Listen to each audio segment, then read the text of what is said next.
네, 오늘은 생각을 그대로 프로그래밍 하기에 대해서 발표를 한번 해보겠습니다. 근데 제목을 이걸로 할지 제목을 좀 여러 개 생각을 했어요.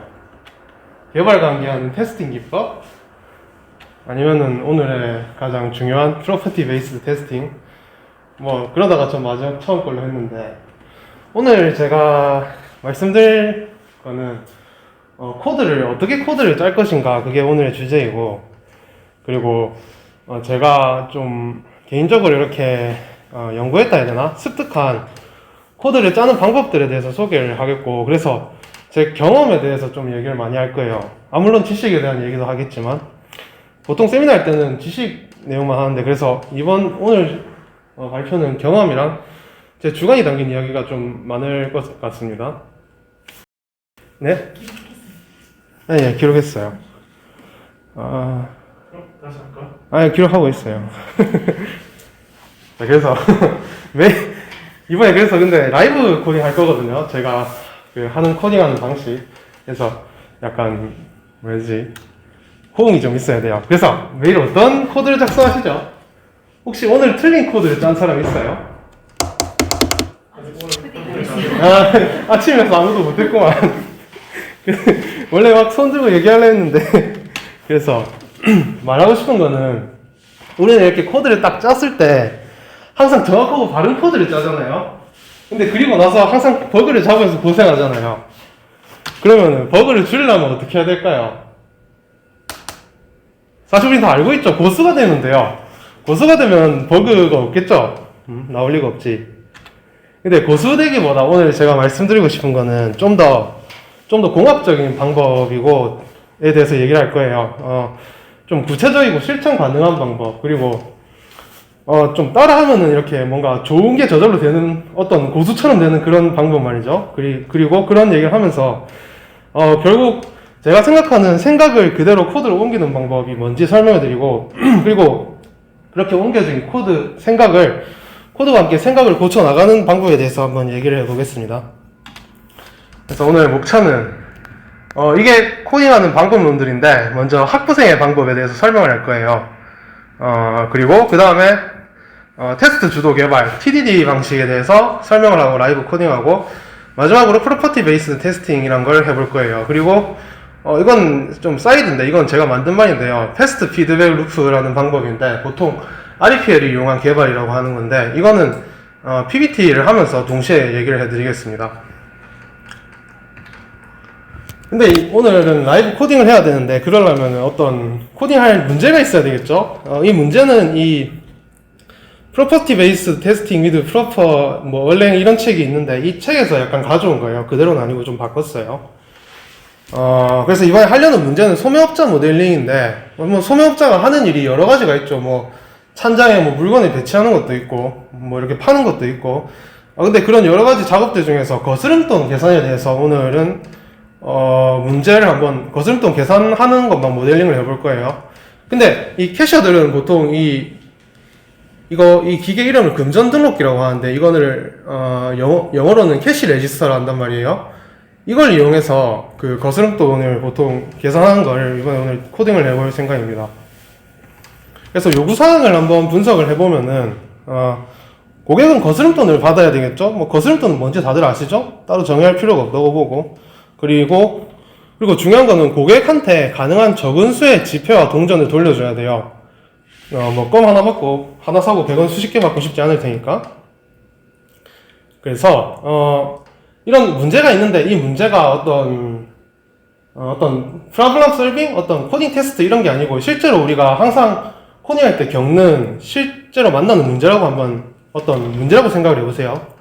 그래서, 그러면은, 그런 실제로 만나는 문제에서는 어떤 스펙이라는 게 없죠. 스펙을 먼저 우리가 생각을 해야 돼요. 그래서 제가 이 문제를 해결하기 위해 생각한 스펙인데, 먼저 change라는 함수를 만들 거예요. change라는 파이썬 함수를 만들 건데, change는 함수고, 그리고 register는 아까 그 금전 등록기인데, 금전 등록기에 들어있는 지폐와 동전을 파이썬 딕셔너리로 표현할 거예요. 예를 들어서 이게 5만의 2이고 5만원이 2개, 만원짜리가 10개, 1000원짜리가 2개, 100원짜리 10개, 10원짜리 100개 이렇게 있는 상태란 말이에요. 근데 이번에 좀 이게 너무 길어지니까 5,000원짜리하고 500원짜리는 오늘은 빼고 생각할 거예요. 자, 그리고 프로덕트 프라이스는 제품의 가격이에요. 그리고 페이드 머니는 고객이 지불한 금액이고요. 자, 이렇게 스펙을 생각을 했고, 그리고 반환값은 고객한테 줄 거스름돈이고 레지스터랑 같은 형식의 이런 식의 딕트가 될 거예요. 딕셔너리가. 자, 그럼 이제 이거를 학부생 방법으로 제가 한번 코딩을 해볼게요. 제가 2년간 조교한 경험에 따라서 학부생 방법으로.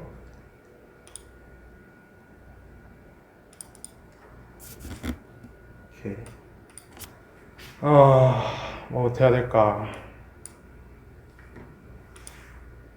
자, 일단 스펙을 그대로, 생각한 스펙을 그대로 쓸게요. 레지스터. 먼저, 이렇게 되겠죠?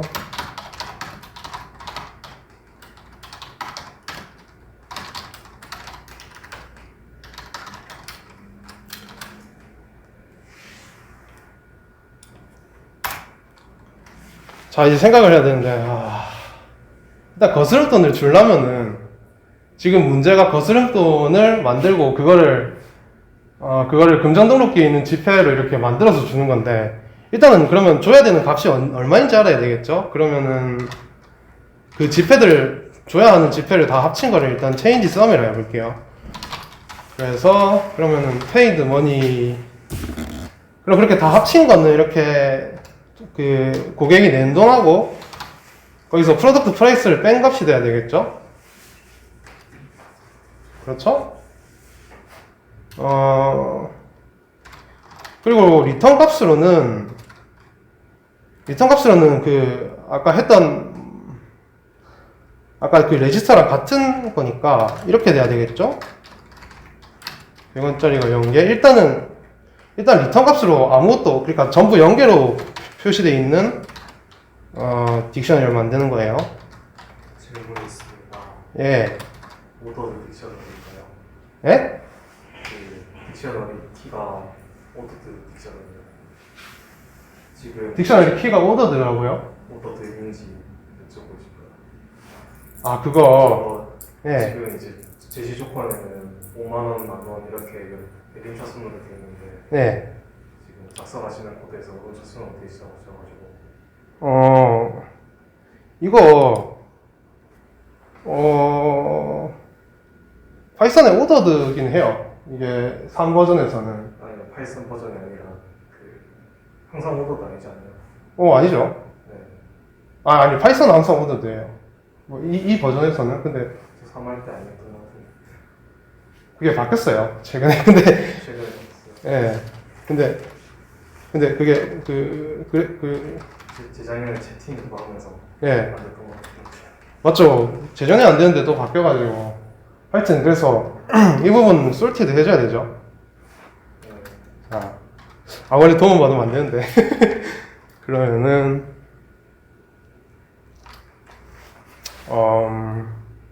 보자. 그러면은, 지금 해야 되는 게, 그러니까 지금 리턴 값이 주는 돈이니까, 리턴 값에 이렇게 체인지 썸을 이렇게, 큰 거부터 빼면서 이렇게 리턴 값에다가 돈을 넣어야 되겠죠? 자, 그러면은, 이렇게 되겠고, 자, 말씀드린 대로 그럼 솔티드를 할게요. 리버스. 이렇게 해야지, 아마 역순으로 될 거예요.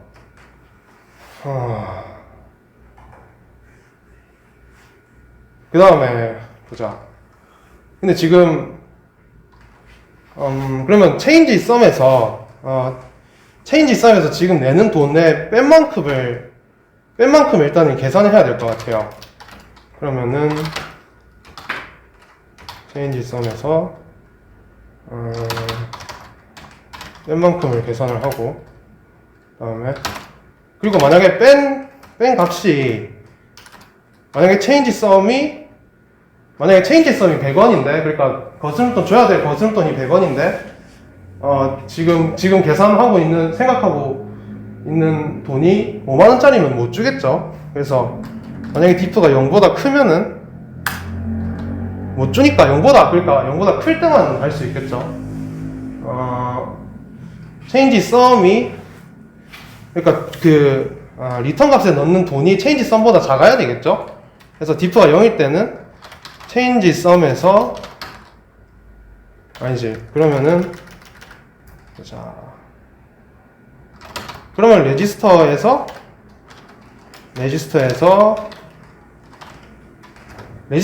그 화폐를 한 개 빼고 그 다음에 리턴 값에다가 그 화폐를 넣으면 되겠죠. 그리고 change sum을 빼야 되겠죠. 이러면 되나? 자, 이렇게 하고, 근데 지금 자, 한번 그러면은, 아니지, 키가 여러 개, 레지스터에 화폐가 여러 개 있을 수 있으니까 if로 하면은 아마도 화폐를 한 번만 빼게 될 거예요. 그러니까 레지스터에서 키가 없을 때는 그리고 못 빼니까 키가 있을 때 이렇게 뺄 수 있을 거예요. 그럼 됐을까요? 일단 리턴을 해볼까? 그럼 이제 리턴 값을 빼면 되겠죠?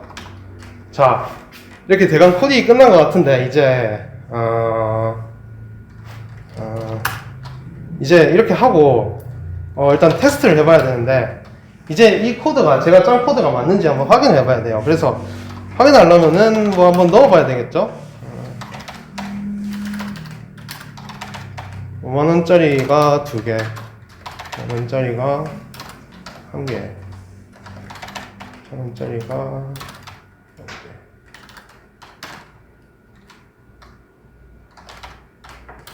100원짜리가, 자, 이렇게 넣고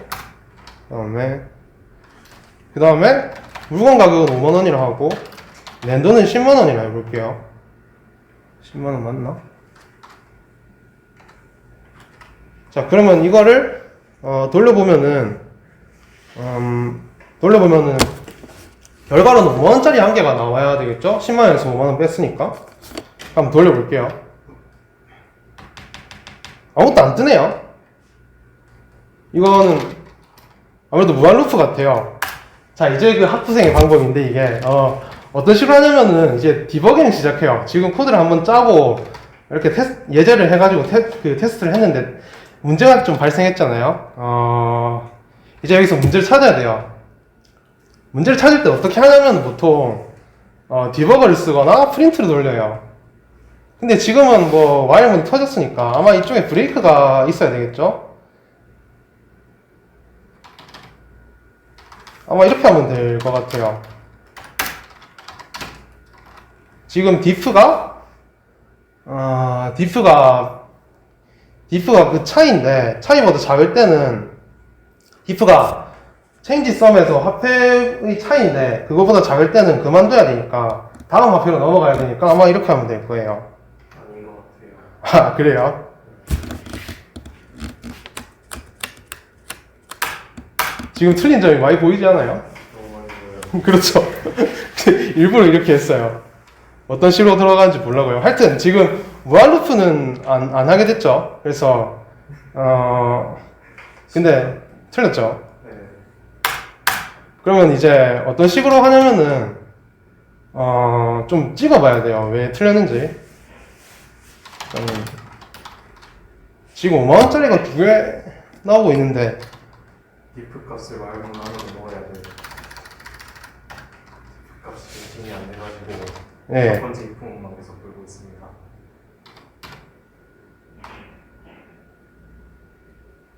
위쪽에 diff를 변신하는 게 이분을 y문 안으로 넣으면 해결될 것 같아요. 그렇겠죠.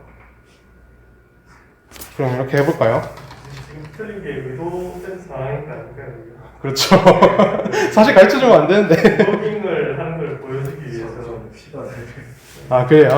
어쩔 수 없지. 그러면 한번 diff를 넣어볼까요? 그러면 이렇게? 아니, 어떻게 하는 거예요? 의도된 거 같지가 않은 것 같은데. 뭐 한번 찍어볼게요. 보통은 이렇게 하니까. 아, 이러면 되려나? 아, 시간 너무 오래 걸려서 그런가? 지금 디프 값이 이상하네요.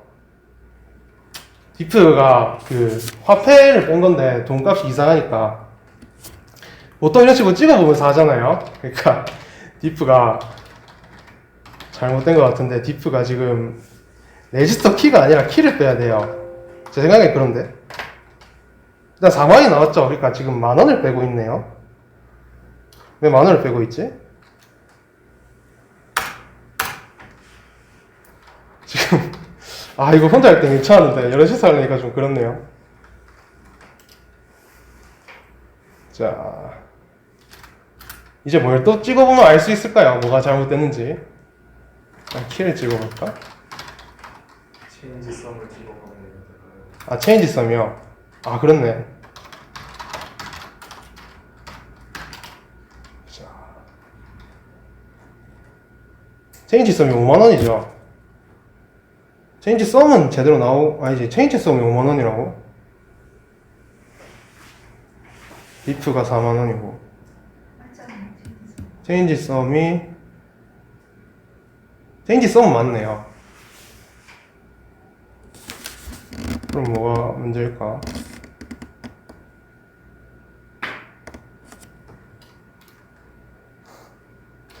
아 이거 힘드네 진짜. 이거 제가 어떻게 하면 되는지 알고 있는데 못하는 걸 보여드리려니까. 지금 보니까 체인지 썸이 고객한테 다시 돌려줘야 되는 돈인데 체인지 썸이 지금 보면 40,000원이 빠졌죠. 근데 40,000원짜리 화폐는 없잖아요. 돌려줘야 되는 돈을 만들어 놓고 거기서 화폐를 빼가면서 RET에다 집어넣는 방식이니까. 그래서 지금 뭔가 체인지 썸이 잘못됐어요. 이쪽에서 갈 때. 제 생각에 이게 디프가 아니라 키인 것 같아요. 키가 화폐고 디프는 화폐가 아니니까. 근데 지금 10,000원짜리가 한 개 나오죠. 아직도 뭔가 문제가 있어요. 뭐가 문제지? 이제 뭐가 문제일까요?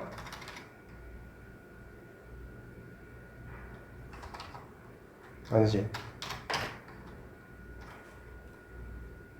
이제 10,000원짜리가 빠지고 있는데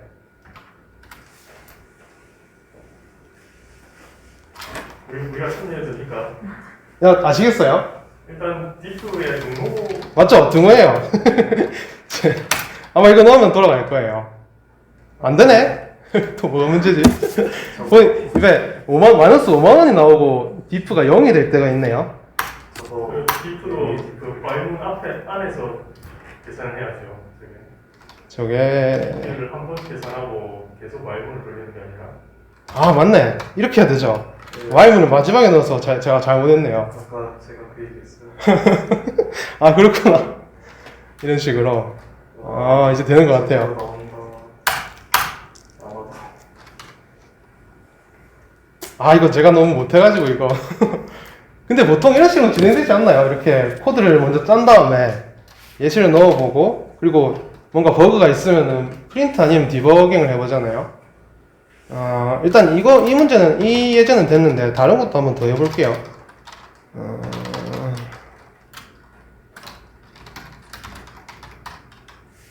보자. 10,000원짜리가 1개, 100원짜리가 10개, 5만에 11만에 봅시다. 5만에 11만이요?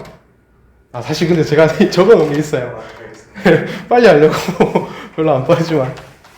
자 1,000원짜리랑 2020원인데 자, 이러면은 지금 1,000원짜리는 0개고 2020원이니까 1,020원을 줘야 되겠죠? 그러니까 100원짜리 10개랑 10원짜리 2개가 나오면 맞는 거일 거예요.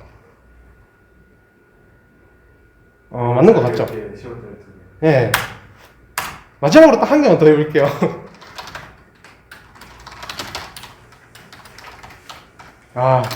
근데 그 뭐지? Y문 안에 안 넣는 거는 사실 제가 의도한 실수가 아니었어요. 그래서 좀 당황했네요.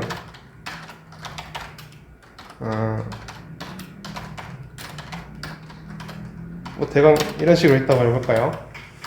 여기서 뭐 1120원, 2340원. 아이고 대강 돌려볼까. 자, 지금 나온 게 10원이 2개, 100원이 2개, 1000원이 1개인데 1220원.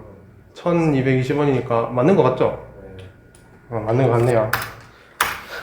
빨리 넘어가야지. 여기까지가 학부생 방식이었어요. 근데 보통 이렇게 다들 이렇게 하시나요? 궁금한데. 제가 너무 못하는 걸 보여드렸겠지만. 급할 때는 저렇게 하죠. 아, 그럼 보통 어떻게 하시죠? 보통 네. 뭐 프로그램 종류에 따라 다른데 네. 예를 들어서 뭐 알고리즘 문제를 푼다라고 했을 때는 네. 솔루션은 이제 두 개를 짭니다. 네. 하나는 이제 아주 나이브하지만 정확한 방법, 그리고 또 하나는 실제로 이 문제를 해결하기 위해서 내가 짜야 될 방법. 그렇게 해서 이제 테스트 케이스를 랜덤하게 만들어서 이제 두 개를 비교해서 이제 같으면은 어느 정도 내가 잘 짰구나 이렇게 판단하기도 하고요. 네. 네. 그 PPT랑 거의 비슷하네요. 그래요. 예. 뭐 하여튼 뭐 다른 분들은 이런 식으로 하나요? 이런 파멸적인 방법. 어떤 거 같아요? 네. 아, 그래요? 선배님은 어떤 거 같아요? 이렇게 비슷하게 하네요. 아, 그런 거 같아요.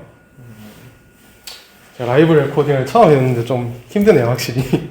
자, 그래서 학부생 방법으로 라이브 코딩을 해봤어요. 이걸 한번 분석을 해볼게요. 이 학부생이 어떤 방식을 했는지. 이렇게 한참 짠 다음에 예시를 몇 개 넣어서 확인을 해요. 그리고 제가 아까 일부러 안 그랬는데 중간에 안 돌려봐요. 그러니까 피드백이 늦어요. 그러니까 아까 사실은 그 말씀 들었는데 후배님이라 할게요. 후배님이 말씀 들었는데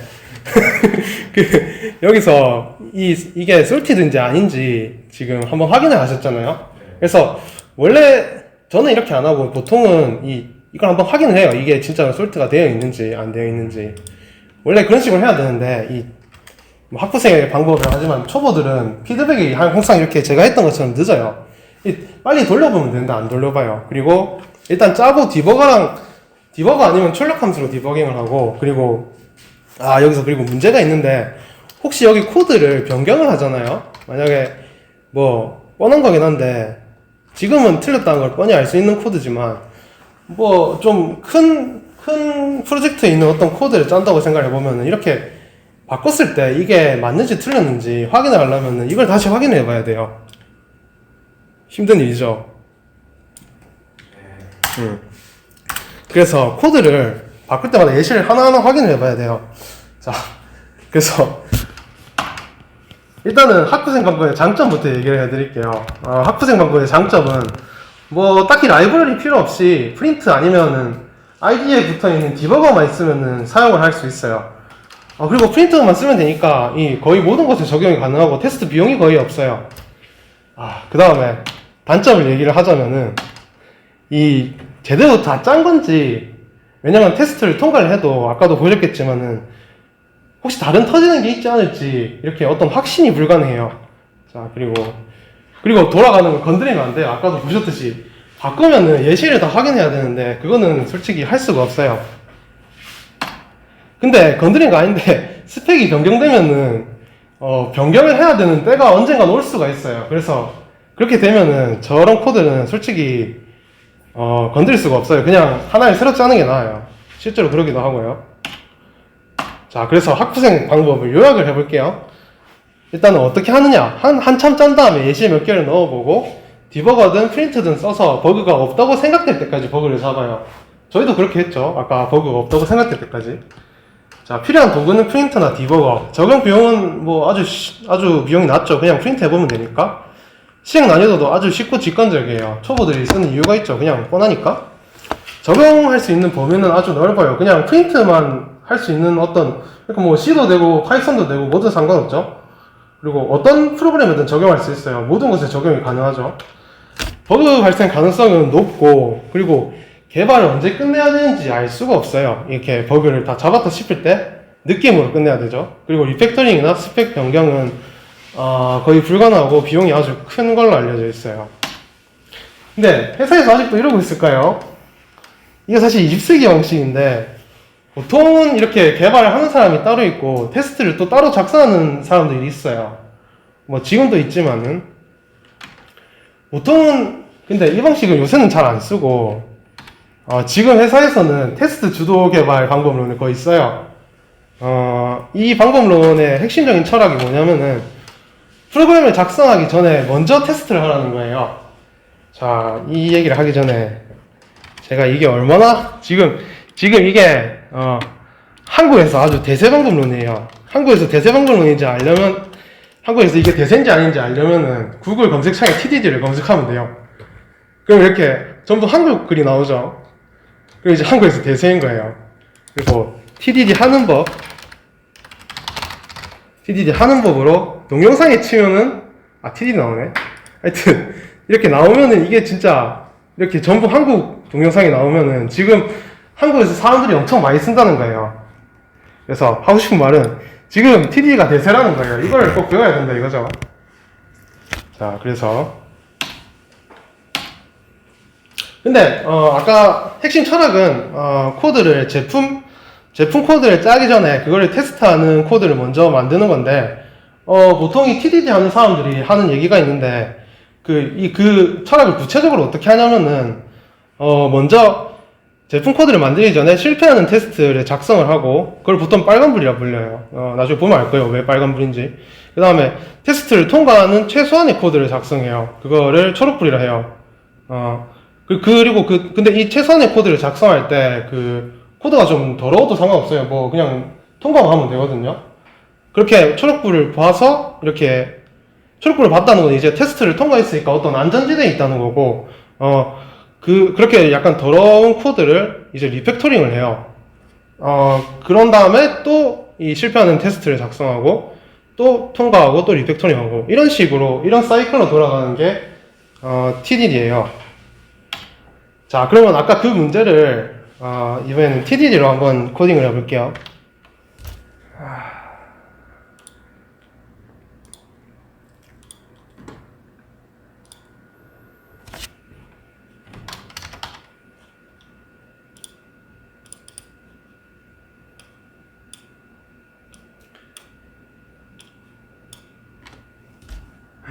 한글이. 자, TDD를 할 때는 보통 지금 보면 오른쪽은 테스트 코드고 왼쪽은 그 테스트를 받는 제품 코드예요. TD를 할 때는 아까랑은 다르게 보통은 이렇게 코드랑 테스트 코드를 분리해서 하고요. 먼저 실패하는 테스트 코드를 먼저 작성을 해야 되는데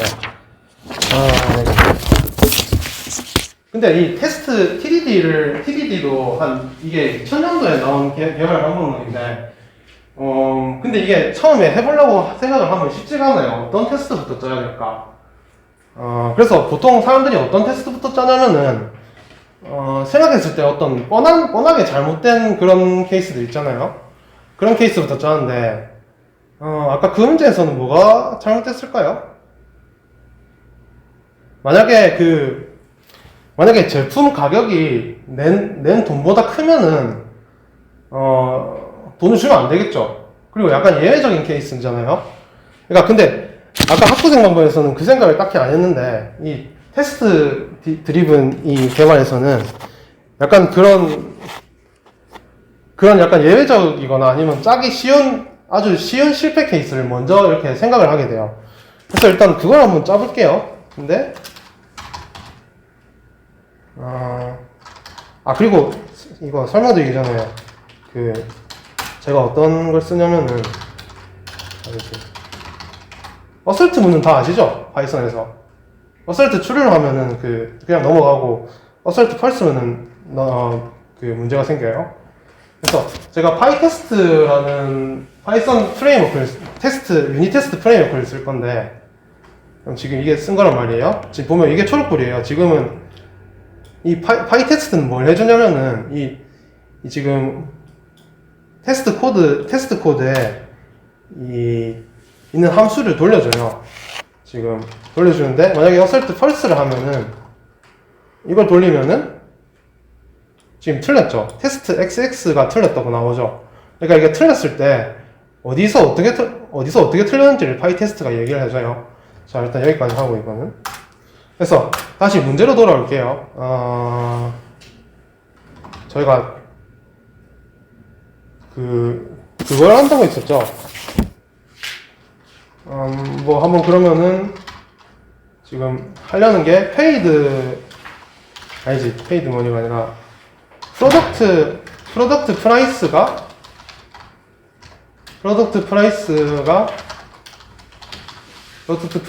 페이드 머니보다 큰 상황이겠죠? 자, 그러면 이때는 이제 이때 이렇게 테스트를 짜려고 하는데 테스트를 짤 때 그러니까 제품 가격이 낸 돈보다 크잖아요? 그러면 그때 어떤 값을 반환할지 일단 생각을 해요. 뭐 값을 반환할지 아니면은 뭐 스로우를 할지 어떤 예외를. 그래서 이걸 결국 정해야 되는데 이렇게 정하기로 하죠. 만약에 돈을 줄 수 없는 계산이 불가능한 상태라고 하면은 아무것도 안 주는 텅 빈 딕셔너리를 반환한다고 합시다. 그러니까 이게 테스트를 이렇게 짜면서 자연스럽게 이거 갖다 놔야 되겠네. 테스트를 짜면서 자연스럽게 스펙을 정하게 돼요. 4번.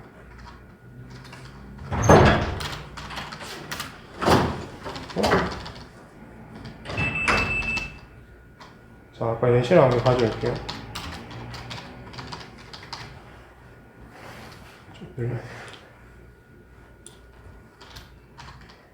자, 레지스터에는 이만큼 들어있고,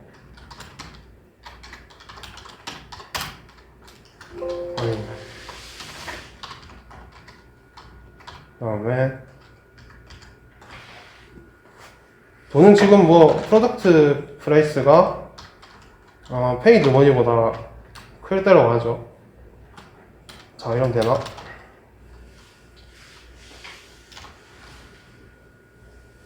체인지가 디파인이 안 되겠다고 하죠. TDD를 제대로 하면은 진짜로 이렇게 테스트부터 먼저 짠단 말이에요. 자, 그리고 지금 제가 아까 말씀드린 그 사이클 있잖아요. 먼저 틀린 패스하지 않는 테스트 코드를 짠다. 지금 짠 거예요. 그래서 지금 이렇게 빨간불을 봤죠. 자, 그러면 이걸 통과하는 최소한의 코드를 짜요. 체인지는 가져올게요. 귀찮으니까. 자, 이렇게 해볼까요? 통과하지 않죠? 저걸 해줘야 되겠네요. 자, 일단은 최대한 빠르게 TDD는 이 사이클을 빨리 도는 게 중요해요. 자, 그래서 이제 통과했죠? 통과했는데 이제 코드가 리팩토링 할 건덕지가 있을까요? 딱히 안 보이죠? 자, 그러면 다음 테스트를 만들면 돼요. 자, 그럼 이 예외 케이스는 한 봤으니까 보통은 이런 식으로 최대한 예외 케이스를 많이 생각해야 돼요. 어떤 쉽게 확인할 수 있는. 자, 그런 식으로 하는 건데, 뭐 오늘은 연습이니까 뭐 이 정도만 하고요. 실제로 아까도 보신 그 실제 테스트를 한번 넣어 볼게요. 뭐 실제는 노멀 케이스로 할게요. 케이스요. 왜 붙지? 자, 그리고 이걸 가져오도록 하죠. 사실은 다 짜야 되겠죠? 저런 걸 했을 리가 없으니까. 이게 아까 나와야 되는 가격이 지금 5만원짜리, 아까 그 예제에서 나와야 되는 게 5만원짜리가 한 개였죠. 5만원짜리가 한 개고 만원짜리가 10개고 맞나? 5만원에서 10만원 빼는 거니까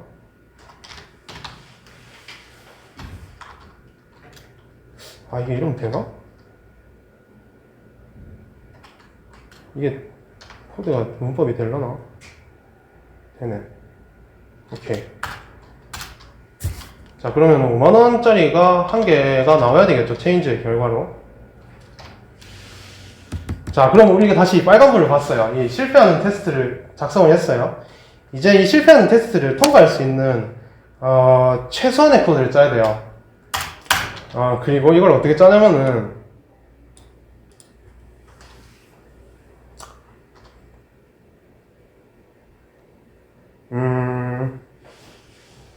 아까 이거 그거 했으니까 이거 일단 해줘야 되겠네요. 프로덕트 프라이스가 페이드 머니보다 크면은 긴 걸 넣고 S 안 해도 되겠네.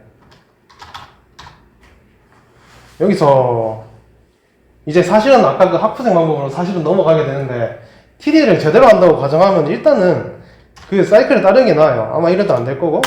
자, 그럼 어떻게 하냐면은 이걸 가져와요. 이렇게. 그럼 통과하겠죠? 안 통과하네? 잘못 가져왔구나. 맞죠? 근데 자, 이제 봤는데 이제 통과하는 걸 봤죠? 근데 리팩터링 할 건덕지가 또 안 보이죠? 자, 이제 마지막으로 테스트를 또 실패한 테스트 한 개를 더 넣어요. 이런 식으로 이쪽에서 가져올게요.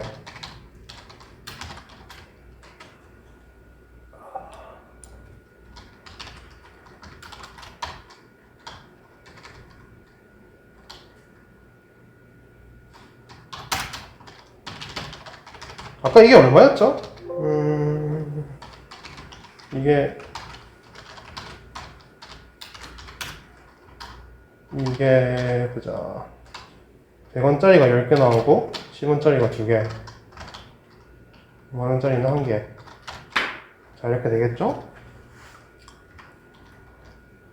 그럼 이제 또 빨간불을 봤죠? 또 이제 사이클을 돌면 돼요. 빨간불은 이제 초록불로 만들어야 돼요. 근데 이제 약간 뭐라 해야 되지? TDD 약발이 다 하는데 이제 TDD 방법으로는 이쯤 되면 더 이상 할 수 있는 게 사실은 없어요. 왜냐면은 지금 이거 지금 테스트를 통과할 수 없는 테스트 2개를 만들었고 이제 그 다음은 통과를 그냥 시켜야 되는데 이 부분부터는 테스트 TDD 방법론이 뭔가 해줄 수 있는 건 사실 딱히 없어요. 그래서 이 부분에는 아까 그 학부생 방법을 썼던 것처럼 그냥 코딩을 해야 된단 말이에요. 근데 그냥 코딩을 했다고 쳐요. 아까 우리 했으니까. 그래서 이걸 가져올게요. 여기까지. 자, 했다 치고 사실 이 부분이 TDD가 어떻게 도와줄 수가 없어요. 이 부분은 여기서 뭔가를 더 할 수가 없거든요. TDD 방법으로는. 그래서 결국 지금 이 부분 코드는 알아서 만들어야 돼요. 이 테스트가 있긴 하지만. 자, 그러면은 아까 빨간불을 받고 지금 초록불을 보도록 사이클을 돌리고 있는데 한번 보는지 확인해 볼게요. 봤죠? 자, 그럼 이제 됐어요. 자, 그러면 이제 TDD를 사람들이 왜 그렇게 좋아하고 TDD의 장점이 뭔지 한번 알아볼까 하는데 뭐 장점은 사실 뻔한 건데 이걸 이제 바꾸면은 틀린 게 바로 나와요. 그래서 리팩터링을 할 때 아주 좋아요. 아까도 저희가 봤듯이 리팩터링을 많이 했는데 이렇게 어설트로 테스트 케이스를 다 남겨가니까 리팩터링을 할 수가 있어요. 자, 그리고 그래서 실제로 리팩터링 하는 걸 보여드릴게요. 제가 봤을 때는 이 키라는 거 아니지? 키라는 게 지금 원래 그 화폐잖아요. 리턴 값의 키니까 이것들 전부 돈이니까 화폐니까 키라고 하지 말고 뭐 원이라고 해볼게요. 돈이니까 이렇게 이름을 바꿨어요. 뭐 이거는 사실 뻔하죠. 이렇게 한다고 문제는 안 생기겠죠. 근데 항상 좀 큰 거라고 생각해보면은 어떤 큰 프로젝트에 있는 코드는 이름을 바꾸면 완전 다 개박살날 수도 있어요. 그거에 대비해서 보통 테스트가 있는데 일단 테스트 돌려볼게요. 테스트 돌려서 초록색이죠. 그러면 아까 우리가 바꾼 변화는 별 문제가 없는 거예요. 이건 문제 없었고, 그리고 또 diff가 있잖아요. diff가 이렇게 쓰이는데 diff를 이러지 말고 지금 이 부동어도 필요 없어 보이고 아마 이렇게 하면 될 거예요. 1이랑 change sum 그러면 이제 될까요? 이건 좀 위험해 보이죠? 됐죠? 예, 코드가 아까보다 나아졌을 거예요. 근데 여기서 또 더 바꿀 수도 있죠. 지금 while이랑 if가 있잖아요. 그리고 else 브레이크인데 여기는 아무것도 없고, 그래서 이 부분을 또 바꿀 수 있겠죠. 이 부분을 아마 이렇게 하면 될 거예요. and를 넣어서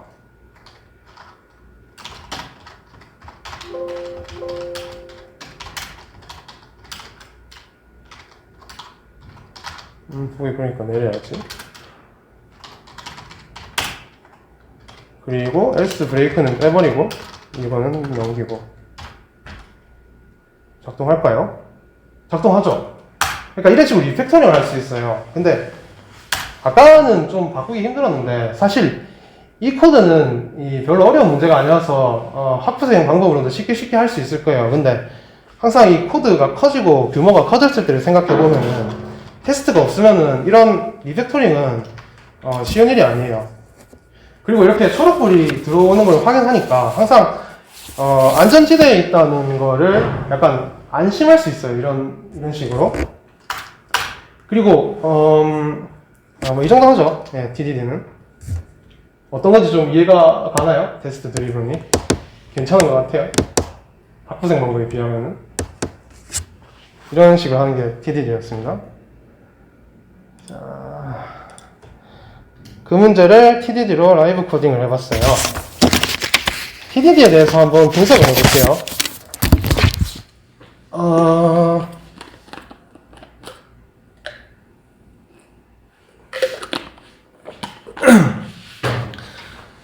자, 테스트 드리븐 디벨로프먼트의 적용 가능성에 대해서 한번 알아볼게요. TDD를 적용을 하려면은 어떤 언어에 그 유닛 테스트 라이브러리가 있어야 돼요.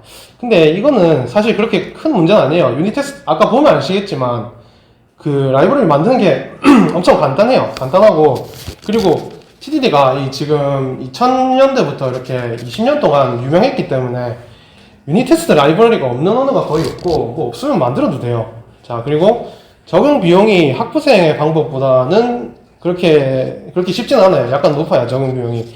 왜냐면 테스트 코드를 작성을 하고, 아까는 그 제품 코드만 리팩토링 했지만은, 실제로 이렇게 프로덕션에서는 지금 이 테스트 코드도 좀 리팩토링 해줘야 돼요. 이거 솔직히 나중에 보면 보기 어렵거든요. 자, 그래서 테스트 코드를 작성을 하고 유지보수를 해야 되는 비용이 있어요. 그리고 실행 난이도는 학부생 메서드는 그냥 자연스러운데, TDD는 테스트를 미리 생각하는 게 쉽지는 않아요. 아까 문제는 한번 풀어봤으니까 그 예시들을 다 나열할 수 있었고, 그리고 별로 안 어려워서 그런데 그냥 테스트 자체가 좀 어려운 게 있어요. 그리고 적용 범위에 대해서는 TDD가 그냥 불가능하다고 여겨지는 데가 있어요. 그게 할 수는 있는데 테스트하는 이득에 비해서 비용이 너무 큰 그런 도메인이 있어요. GUI 같은 거. 하여튼 그게 적용 가능성이 없고, 결론 내리자면은 학부생 방법보다 비용이 좀 든다는 거예요. TDD를 하는데. 그래서 근데 TDD가 개발에 얼마나 도움이 되는가를 한번 얘기를 해볼게요. 일단은 학부생의 방법보다는 아까 그 테스트를 최초에 아무것도 없는 빈 화면에서 테스트를 만들 때 어떤 테스트를 바로 짜기가 생각보다 쉽지 않단 말이에요. 그때 이런 코드 케이스나 어떤 제품 코드가 분명히 깨지는 그런 케이스들을 많이 생각을 하게 돼요. 그래서 버그가 어느 정도 줄어들어요. 아까도 보셨다시피 제품, 생각하신 분이 있는지 모르겠지만 제품 가격이 낸 돈보다 클 때 어떻게 할지 학부생 때는 잘 이렇게 생각을 안 했잖아요. 근데 일단 그걸 좀 어느 정도는 생각을 할 수 있게 돼요. 그리고 개발을 언제 끝내는가에 대해서 더 이상 필요한 테스트가 없고 모든 테스트를 통과했을 때 테스트 TDD는 개발을 끝내면 돼요. 그 사이클이 돌고. 그리고 리팩토링에 대해서 아까도 리팩토링 하는 걸 보셨는데 테스트 코드가 이렇게 실행할 수 있고, 그리고 틀릴 때마다 어느 부분에서 어떤 예시가 틀리는지 이렇게 표시를 해주기 때문에 학부생 방법보다 훨씬 편하게 리팩토링이 가능하고, 스펙을 변경하는 경우도 스펙 변경을 하면 사실 테스트 코드가 좀 변하게 되는데 일단 테스트 코드가 나오니까 스펙 변경도 학부생 거보다는 그나마 쉽게 할 수 있어요. 그래서 이 정도로 도움이 되고요. 아까는 설명 안 하는 건데 공학적인 관점에 대해서 한번 얘기를 해드릴게요. 그래서 이 지금 방법론들이 얼마나 개인에 덜 의존하느냐가 공학적인 관점인데, 자, 아트는 개인에 의존하고 그러니까 어떤 그런 거고, 공학은 기술과 시스템에 의존하는 거예요. 그래서 여기서 제가 말씀드리는 공학적이라는 거는 기술과 시스템을 통해서 누가 해도 바르게 되는 뭐 그런 얘기예요. 그러니까 이게 어떤 거냐면은 옛날에 공사할 때, 성당 같은 거 공사할 때는 전부 완전 장인들이고 엄청난 고수들이 성당을 만들었어요. 근데 지금은 이렇게 좀 덜 배운 사람들도 이렇게 공사장에서 일할 수 있잖아요. 사실 우리도 가면 바로 취직 가능해요. 그러니까 지금은 좀 덜 배운 사람들도 어떤 체계가 있으니까 그 체계에 의존을 하면은 일이 된다 이거죠. 그게 공학적이라는 거예요. 그래서 지금 더 공학적인 방법론을 따르면은 어떤 우리가 생각하는 이롭다고 생각되는 일이 자연스럽게 된다는 거예요. 그게 공학적인 방법론이에요. 그래서 그 이롭다고 생각한 게 뭐가 있냐면은 이 짜기 전에 생각하는 것, 이게 다들 사실 알고 있지만 쉬운 일이 아니죠. 그리고 고수들이 잘하는 거죠. 그리고 여러 가지 코너 케이스를 포괄하는 테스트를 많이 하는 것, 그리고 협업을 위해서 누구나 의존하고 이해할 수 있는 스펙을 작성하는 것, 이 세 가지가 된다면은 좀 더 공학적인 방법론이라고 할 수 있겠죠. 그래서 학부생 방법이랑 TDD를 비교를 해보자고 하면은, 짜기 전에 생각하는 거는 학부생 방법은 이렇게 전혀 강요하지 않아요. 그냥 격언이고, 이렇게 고수들은 알죠. 어떤 개발자들의 수련과 경험에 의해서만 이 짜기 전에 생각하기를 이렇게 실천할 수 있어요. 뭐 TDD는 짜기 전에 생각하는 걸 권장해요. 일단 코너 케이스를 많이 생각하게 하고, 일단 일부러 제품이 깨지는 테스트를 더 많이 생각하는 걸 권장은 해요. 네. 그리고 스펙의 표현에 대해서 학부생의 방식에서는 스펙이 아예 없거나 코드를 봐야 돼요. 아니면은 유지보수가 쉽지 않은 자연어 문서 스펙이 있어요. 제가 처음 그 스펙을 작성했던 게 자연어 문서 스펙이겠죠? 그런 스펙은 표현이 그렇게 되고, 근데 TDD에서는 스펙이 작동하는 스펙이 있어요. 어떤 제품 코드가 내가 생각하는 스펙, 내 생각이랑 일치하는지 확인할 수 있는 코드를 테스트 코드로 작성을 하고 그게 계속 돌아가니까 이게 스펙의 표현이 되는 거예요, 테스트 코드가. 자, 그래서 제가 말씀드리자면은, 테스트 주도 개발 방법론은 학부생의 방법보다는 더 공학적인 방법론이에요. 자, 근데 이걸로 완벽할까요? 그러면 제가 오늘 발표를 안 했겠죠. 여기서 한번 쉴까요? 근데 지금 1시간쯤 된 것 같은데. 50분. 예. 이제 PPT 얘기를 할 건데, 예. 일단 여기서 한 10분만 쉬고. 잘 안 된 것 같은데. 어땠어요? 유익했습니다. 그래요?